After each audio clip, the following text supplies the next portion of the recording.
Alright folks, we're at Bowl El Paso for the title match in the scratch division of today's JBT event. Two bowlers looking for their first career scratch titles. It's Gregg Kern going up against Chris Brown, two bowlers that had a lot of success in the handicap division before moving up.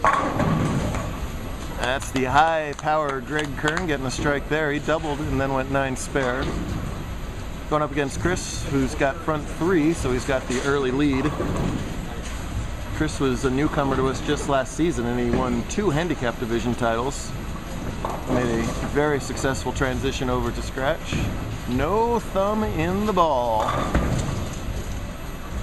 Just lays it out there with all that rotation, but the 10 pin doesn't react that time. Spare it up and he'll have a 10 pin lead if he does. It's New Mexico versus Arizona here, down in El Paso. Chris from Albuquerque, Gregg from Tucson, just south of Tucson. Switches to a ball that doesn't hook much, cross lane at the 10, well done. Not a problem.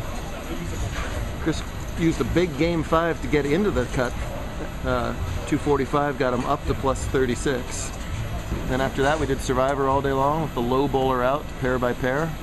You don't have to beat everybody, you just got to beat somebody. Chris has accomplished that every game so far, as has Gregg obviously. Down to a 1-game match for all the marbles. That ball was high off his hand.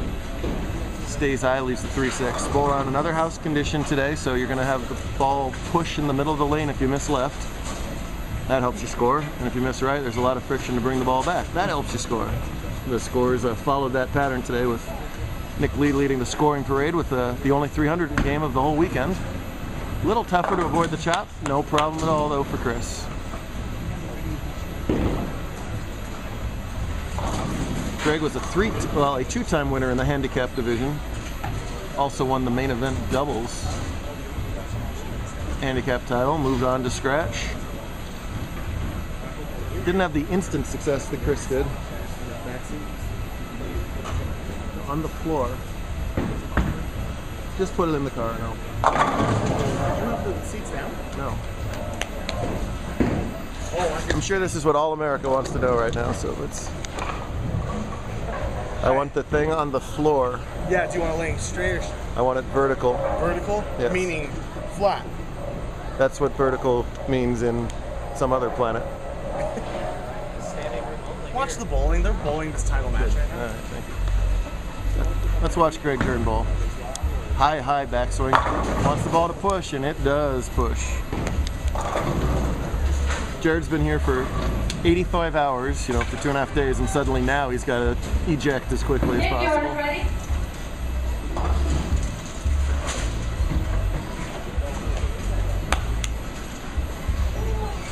So 220 pace right now for Kern with the 3-bagger after that spare.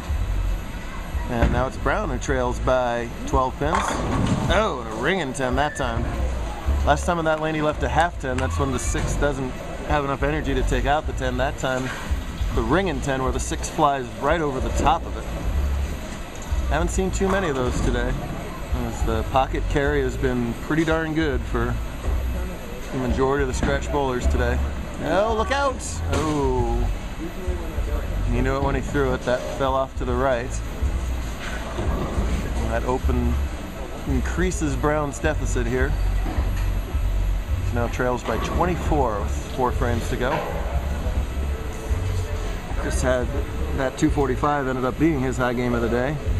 And Kern clocked in with back-to-back 250s to open the tournament. That one looks better. Well, it doesn't quite rotate around, yeah. Chris with one of the better no-thumb deliveries that we've seen. There's lots of no-thumbers and two-handers and that modern variation. The thing I like about Chris's game is that he doesn't hit up on the ball. So a lot of people, when they first start to try thumbless, they still hit up on the ball like they have a conventional release. You don't need to do that because with your thumb out of the ball, it's automatic power. There's nothing you have to do. So the more you can just lay that ball down, the more you're still going to be able to be accurate. When you have your thumb out of the ball, generally what you're sacrificing is accuracy in favor of power. So anything that you can do in order to retain the accuracy is beneficial, and Chris does that very well. Kern has not been this close to scratch victory before. To make it a 4-bagger, yes sir. Boy, that ball just holding pocket. We talked about that yesterday. in the scratch title match when Riley's ball was just holding pocket, and then towards the end of the match it stopped doing it and it cost him the match. So far so good for Kern as he's struck 6 out of the 7 times.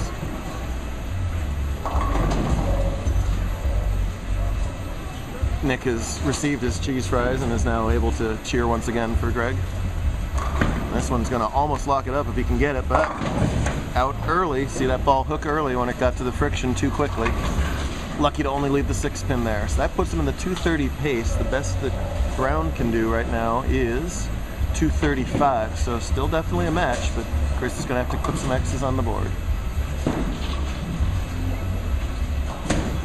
Or Gregg could miss the pin. Wow. That is the last thing that you want to do if you're in Gregg's position, is give your opponent A, some pins back, and B, a shot of adrenaline in the arm.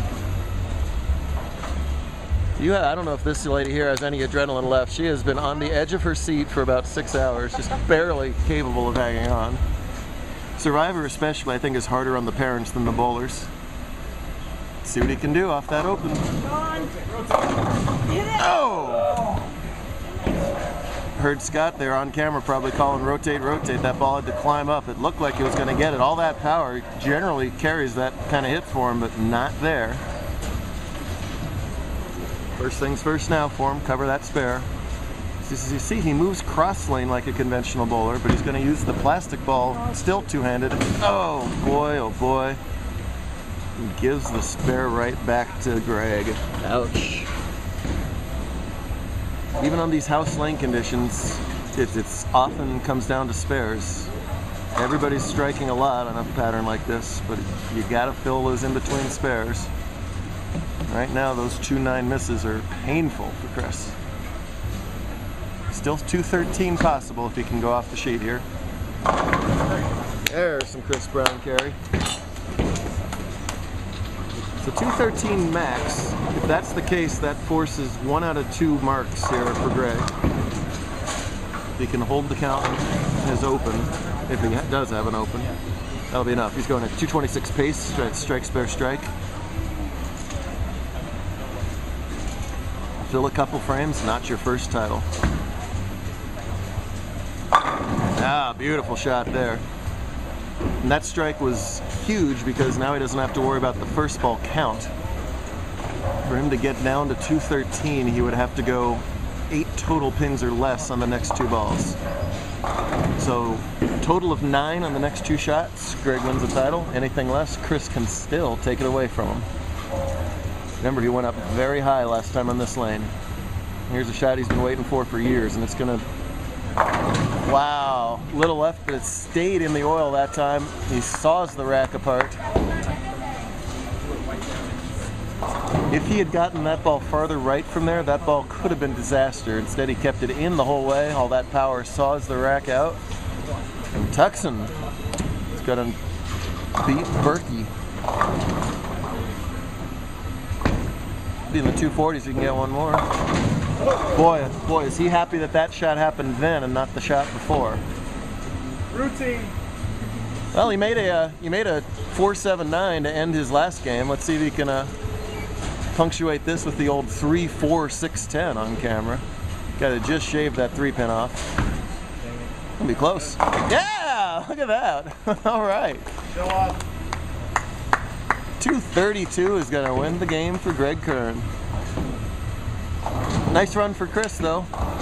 He's had little to no trouble with the transition over to scratch. I remember last season when he got his average up around 190, they were very nervous about starting scratch, but absolutely belongs in that division, and of course they fall now. They always do. I think this is his second scratch top 5 or third, second already, so doing just fine in the early season points race. I'll take $100 in the top 5 back to Albuquerque. Gregg will pocket 200 for the win. Take that to Arizona. All right, let's see if he can show off too. Make this spare, Chris. He could probably care less right now. These guys are competitors, but let's get a 2.410 on camera.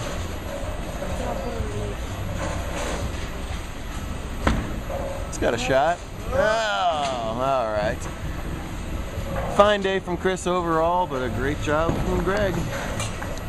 Folks, keep watching these videos all over YouTube at Bowl JBT. We'll see you again real soon.